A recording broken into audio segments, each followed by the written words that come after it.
Bonjour à tous et bienvenue dans cette nouvelle vidéo où aujourd'hui on va voir la suite et la fin de Louis XVI et la Révolution française. Ça correspond au document page 106 à 109 que je vous ai envoyé numérisé et normalement vous devez les avoir lus avant de regarder cette vidéo. Comme les fois d'avant, je vais lire les documents et vous expliquer ce qu'il faut en retenir. Donc grand 4, quels événements précipitent la chute du roi? A. L'essai de la monarchie constitutionnelle. Les événements de l'année 1789 ont mis fin à la monarchie absolue de droit divin. Celle-ci est remplacée à partir de 1791 par une monarchie constitutionnelle. Le roi conserve un rôle important, même si ses pouvoirs sont fortement limités. Il ne tire plus sa légitimité de Dieu, mais de la nation qui représente l'ensemble des citoyens. Louis XVI est contraint d'accepter ces nouvelles règles. Le 14 juillet 1790, à la fête de la Fédération qui commémore la prise de la Bastille de l'année précédente, la réconciliation entre le roi et le peuple semble réelle. Louis XVI, qui est désormais roi des Français, prête serment à la nation. Donc là, ce qu'on nous explique, c'est qu'après les événements de 1789, donc le début de la Révolution, la prise de la Bastille, la propagation de la Révolution dans les campagnes et le mouvement de la Terreur, c'est la fin de la monarchie absolue, de droit divin. On va mettre en place une monarchie constitutionnelle. Une monarchie constitutionnelle, c'est un système politique où il y a un roi et une constitution, donc un ensemble de lois, qui limitent les pouvoirs du roi. Donc le roi a moins de pouvoir qu'avant, mais il a quand même encore un rôle important. Il n'est plus le représentant de Dieu, mais le représentant de la nation, qui elle est l'ensemble des citoyens. Le 14 juillet 1790, un an après la prise de la Bastille, on va faire une fête pour célébrer justement la prise de la Bastille. Et le roi va prêter serment à la nation, et on va avoir l'impression que le roi s'est réconcilié avec le peuple. On va voir qu'en fait, pas du tout. B.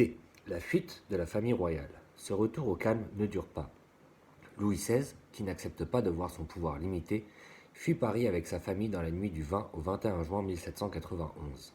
Il tente de gagner l'est de la France, où l'attendent les troupes de souverains étrangers favorables à sa cause et au retour de la monarchie absolue.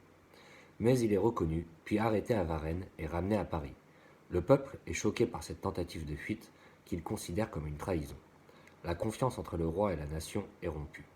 Donc là, ce qu'on nous explique, c'est qu'en fait, Louis XVI n'a jamais accepté qu'on limite son pouvoir. Dans la nuit du 20 au 21 juin 1791, il va tenter de fuir à l'est pour rejoindre des pays étrangers qui lui sont alliés. C'est-à-dire que les rois des pays étrangers sont au courant de la Révolution française et ils n'ont pas envie que la Révolution arrive dans leur propre pays. Donc, ils veulent aider le roi à reprendre le pouvoir en France.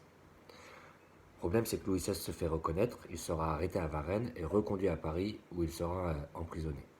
À partir de ce moment-là, le peuple n'a plus confiance dans le roi. C. La division des révolutionnaires. Parmi les révolutionnaires, deux courants s'opposent. D'une part, des modérés comme Lafayette souhaitent que le roi conserve son pouvoir et le partage avec l'Assemblée nationale. D'autre part, des révolutionnaires plus radicaux, tels que Robespierre et Marat, veulent poursuivre la révolution et l'étendre dans le monde entier. Ces derniers, depuis la fuite de la famille royale à Varennes, considèrent le roi comme inutile et souhaitent instaurer une république.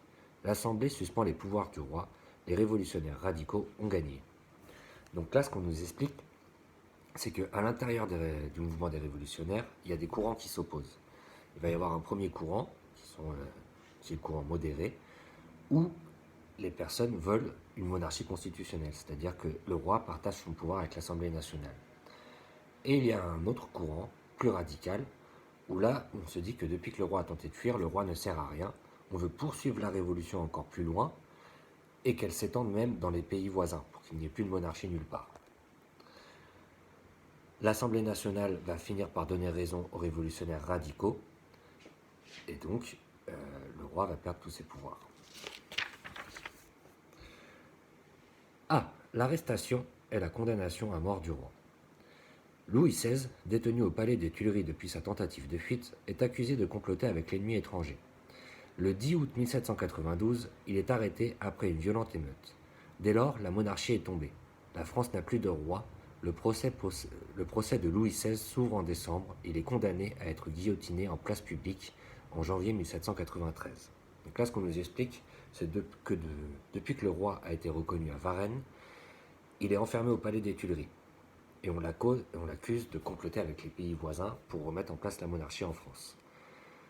Il va être arrêté après une violente émeute en août 1792 et son procès va s'ouvrir. Il va perdre tous ses pouvoirs, la France n'a plus de roi et on va le condamner à mort par la guillotine en juillet 1793. B. La proclamation de la Première République. Le 22 septembre 1792, au lendemain d'une première grande victoire à Valmy, la Première République est proclamée par la nouvelle Assemblée, la Convention. La situation militaire de la France est alors inquiétante. Aux guerres extérieures s'ajoutent des troubles intérieurs. À la fin de l'année, des mouvements contre-révolutionnaires et royalistes se forment en Vendée et dans l'ouest de la France, une région attachée à la royauté. Pour protéger la République, les députés de la Convention, des révolutionnaires radicaux, prennent des mesures d'urgence. Ces mesures, souvent brutales, contredisent les principes et les idéaux révolutionnaires. Les procès sont rendus rapidement, tous ceux soupçonnés d'être des ennemis de la Révolution sont exécutés. Donc là, ce qu'on nous explique, c'est que une nouvelle Assemblée nationale, qu'on appellera la Convention, va mettre en place la Première République. À cette période, la situation de la France elle est problématique parce qu'elle est en guerre avec les pays étrangers qui veulent remettre une monarchie en France et il commence à y avoir des mouvements contre-révolutionnaires qui se propagent en France. C'est-à-dire que dans l'ouest de la France et en Vendée notamment, on va avoir des mouvements royalistes, c'est-à-dire des personnes qui sont pour le retour du roi au pouvoir, qui vont s'opposer aux révolutionnaires. Pour assurer la sécurité de la Nouvelle République, les révolutionnaires vont prendre une série de mesures très strictes qui sont contre même les idées de la Révolution. C'est là que c'est assez contradictoire. Ils vont mettre en place des procès très rapides alors que les idéaux révolutionnaires voulaient que tout le monde ait droit à la justice. Et enfin, tous ceux qui sont soupçonnés d'être pour le retour du roi vont être exécutés directement sans procès. Donc ça aussi, c'est totalement contre les idées de la Révolution. C. La patrie en danger. Au cours de l'année 1792, les relations sont très tendues entre la France et les monarchies voisines qui craignent que la Révolution arrive chez eux. Les nobles français, qui ont émigré suite aux événements de 1789, font pression sur les monarques étrangers pour qu'ils engagent la guerre contre la France et rétablissent Louis XVI sur le trône. Dans ce contexte, la France déclare la guerre à l'Autriche en avril. En juillet, l'Assemblée proclame la patrie en danger, car les premières défaites militaires font des milliers de victimes. Dans tout le pays, des volontaires s'engagent pour défendre la Révolution. Donc là, ça reprend une partie de ce que je vous ai expliqué juste avant.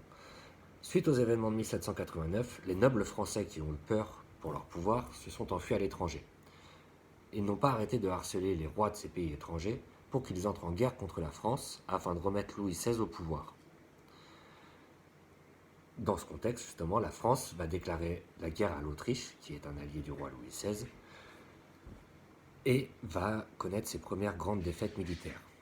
L'Assemblée nationale va proclamer la patrie en danger. Ça revient un peu à proclamer l'état d'urgence aujourd'hui, et des milliers de volontaires vont s'engager pour aller défendre les idéaux de la Révolution à la guerre. Voilà, c'est tout pour cette fois. J'espère que ça a été assez clair. Il vous reste juste à recopier la trace écrite dans le cahier d'histoire. Et puis la prochaine fois, on verra l'arrivée au pouvoir de Napoléon. Bon courage à tous et bonne journée.